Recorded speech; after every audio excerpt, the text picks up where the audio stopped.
मैं हूं शाह मोहम्मद इमरान और आप देख रहे हैं जाग मेरे शहर न्यूज़ चैनल। जैसा कि परिवहन मंत्री अनिल परब जी के आदेश अनुसार आज से एसटी महामंडल सेवा शुरू होने वाली थी, उसी तरह हम यहां मालेगांव के जूना बस स्टेशन पे आए हुए हैं। यहां से आज 3 बसें नासिक के लिए रवाना हुई है। पहली बस सुबह 10 बजे गई, दूसरी 11 बजे और तीसरी 12 बजे। इस तरह आज 3 बसें यहां से नासिक के लिए रवाना हुई है।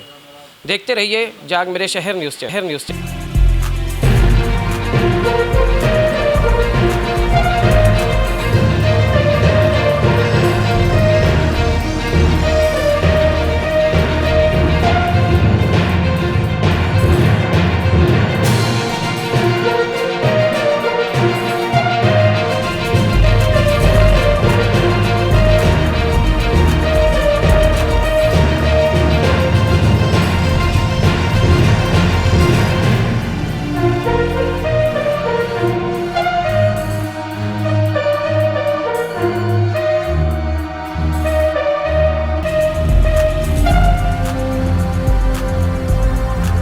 ऐसे ही अवामी बेदारी वाली न्यूज़ के लिए हमारे YouTube न्यूज़ चैनल को लाइक, सब्सक्राइब और बेल आइकॉन को प्रेस करना ना भूलें।